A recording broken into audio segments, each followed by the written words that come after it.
दोस्तों, अगर आप राजनीति में दिलचस्पी नहीं भी रखते हैं और थोड़ी बहुत बॉलीवुड की खबर रखते हैं तो आप बाबा सिद्दीकी का नाम जरूर सुने होंगे।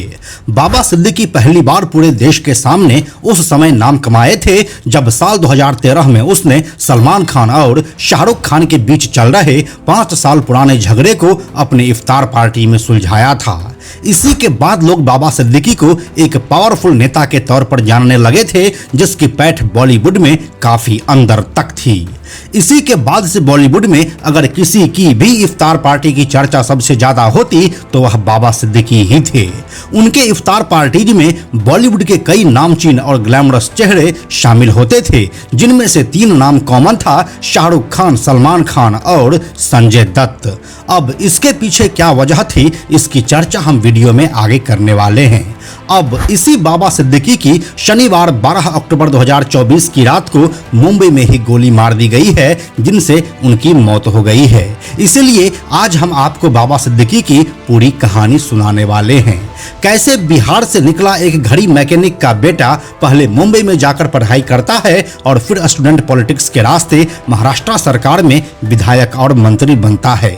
साथ में हम उनके बॉलीवुड और अंडरवर्ल्ड कनेक्शन के बारे में भी आपको सब कुछ पूरे विस्तार से बताने वाले हैं। इसलिए चलिए अब बिना देरी किए इस कहानी को बिल्कुल शुरू से शुरू करते हैं।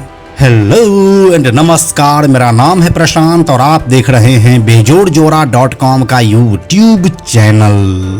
दोस्तों, बाबा सिद्दीकी का जन्म 13 सितंबर 1958 को बिहार के गोपालगंज में हुआ था।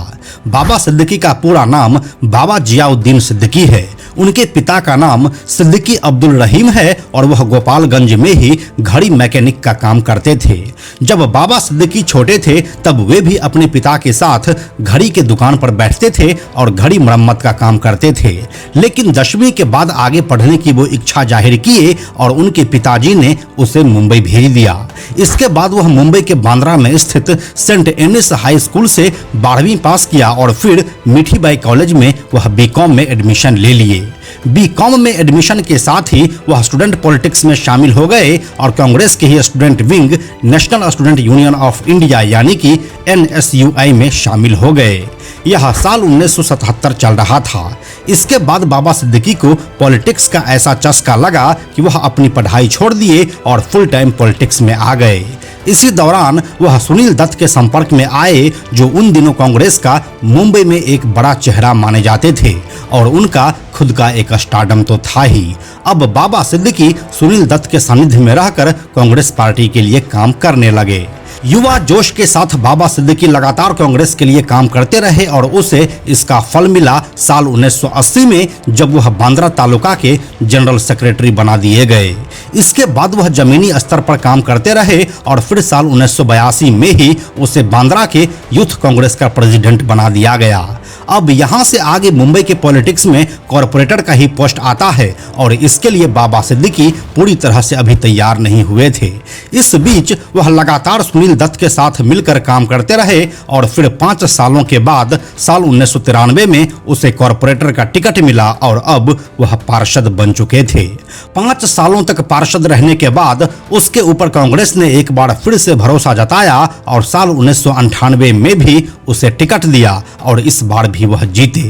अब इस दौरान क्या होता है कि जमीनी स्तर पर बाबा सिद्दीकी की पहचान काफी ज्यादा हो गई थी और लोग उन्हें पहचानने भी लगे थे। और अब साल 1999 में महाराष्ट्र में विधानसभा का चुनाव होना था, जिसके लिए कांग्रेस को बांद्रा सीट से उससे बेहतर कोई उम्मीदवार नहीं मिला और अब बाबा सिद्दीकी कांग्रेस से ही विधायक का टिकट हासिल कर चुके थे। उस दौर में कांग्रेस का बोलबाला था और बाबा सिद्दीकी खुद भी अपने क्षेत्र में लोकप्रिय थे। इसका उसे फायदा मिला और अब वह विधायक बन चुके थे। बिहार से एक घड़ी मैकेनिक का बेटा पढ़ाई करने के लिए मुंबई आता है और यहाँ पर स्टूडेंट पॉलिटिक्स से आगे बढ़ते हुए अब वह एक विधायक बन चुका था। यह जर्नी कोई आम जर्नी नहीं थी, बल्कि एक खास जर्नी थी और इस दौरान उसे सुनील दत्त का भरपूर सहयोग मिला। इसके बाद वे साल 2014 तक लगातार 3 बार इसी सीट से विधायक रहे। बाबा सिद्दीकी साल 2004 से 2008 तक महाराष्ट्र सरकार में खाद्य और श्रम राज्य मंत्री भी रहे। हालांकि साल 2014 में वे बीजेपी के आशीष शेलार से चुनाव हार गए, लेकिन कांग्रेस ने उसे साइड नहीं किया, बल्कि इसी साल उन्हें मुंबई रीजनल कांग्रेस कमेटी का अध्यक्ष और 2019 में महाराष्ट्र प्रदेश कांग्रेस कमेटी के संसदीय बोर्ड में शामिल किया गया। वे Maharashtra housing and area development authority के मुंबई डिवीजन के अध्यक्ष भी रहे थे। लेकिन फिर 8 फरवरी 2024 को वे कांग्रेस को छोड़ दिए और अजित पवार की एनसीपी में शामिल हो गए। अपने राजनीति के शुरुआती दौर में ही बाबा सिद्दीकी की मुलाकात गुजरे जमाने के मशहूर एक्टर सुनील दत्त से हुई। उस समय सुनील दत्त भी कांग्रेस में सक्रिय थे और बाबा उन्हें अपना मेंटोर मानने लगे थे। सुनील दत्त ने बाबा सिद्दीकी की मुलाकात अपने बेटे संजय दत्त से करवाई, जिसके बाद जल्दी ही संजय दत्त और बाबा सिद्दीकी गहरे दोस्त बन गए। फिर इसके बाद संजय दत्त ने ही बाबा सिद्दीकी की मुलाकात सलमान खान और कई दूसरे फिल्मी सितारों से भी करवाई। बांद्रा सीट से 3 बार विधायक रहे बाबा सिद्दीकी का बॉलीवुड में अच्छा खासा कद था, क्योंकि बांद्रा इलाके में ही ज्यादातर फिल्मी हस्तियां रहती है। दोस्तों, अब बात कर लेते हैं बाबा सिद्दीकी के अंडरवर्ल्ड वाले चैप्टर की। बाबा सिद्दीकी को बॉलीवुड और मुंबई अंडरवर्ल्ड के बीच ब्रिज भी कहा जाता रहा है। उनके दाऊद इब्राहिम की डी कंपनी से भी जुड़े होने के आरोप लगाए जाते रहे हैं। शिवसेना का मुखपत्र सामना में छपी एक खबर के अनुसार मुंबई के एक जमीन को लेकर बाबा सिद्दीकी और दाऊद इब्राहिम के करीबी अहमद लंगड़ा में विवाद हो गया था। इसके बाद छोटा शकील ने बाबा सिद्दीकी को धमकी दी कि वे इस मामले से दूर रहें। बाबा सिद्दीकी ने इसकी शिकायत मुंबई पुलिस से की और इसके बाद अहमद लंगड़ा को मकोका के तहत गिरफ्तार कर लिया गया। ऐसा कहा जाता है कि इसी बात से नाराज होकर दाऊद इब्राहिम ने फोन पर बाबा सिद्दीकी को धमकाते हुए कहा था कि राम गोपाल वर्मा से बोलकर तुम्हारी एक फिल्म बनवा दूंगा जिसका नाम होगा एक था एमएलए। अब बात बाबा सिद्दीकी के मशहूर इफ्तार पार्टी की। दोस्तों, बाबा सिद्दीकी का रुतबा उनकी इफ्तार पार्टियों में खास तौर से दिखता था। रमजान में उनकी इफ्तार पार्टी के दौरान सलमान खान, शाहरुख खान, संजय दत्त, शिल्पा शेट्टी, तमन्ना भाटिया जैसे तमाम फिल्मी सितारे शिरकत करते रहे हैं। ऐसे ही एक पार्टी के दौरान बाबा सिद्दीकी ने साल 2013 में सलमान खान और शाहरुख खान की 5 साल पुरानी लड़ाई खत्म करवा दी थी और यही वो साल था जब बाबा सिद्दीकी पूरे देश की मीडिया के नजर में आ गए थे। खास तौर से सलमान खान के परिवार के साथ बाबा सिद्दीकी के करीबी रिश्ते रहे हैं।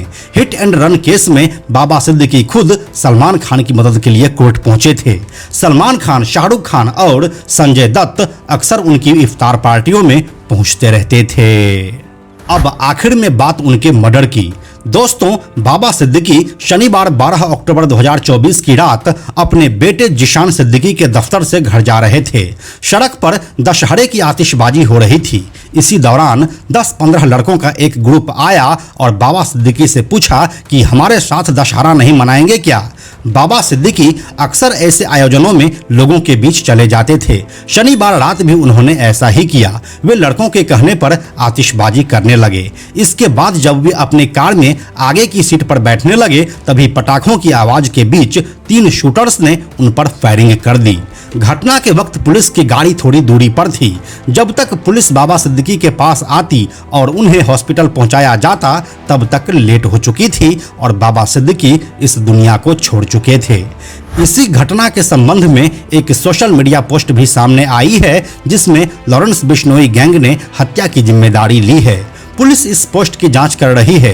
पोस्ट करने वाले का नाम शुभू लोंकर महाराष्ट्र है और उसने लॉरेंस बिश्नोई, अनमोल बिश्नोई और अंकित भादु को अपने पोस्ट में टैग किया है। तो दोस्तों, यही थी बाबा सिद्दीकी की पूरी कहानी। अब आगे आने वाले वीडियो में हम आपको एक से बढ़कर एक कहानी सुनाने वाले हैं।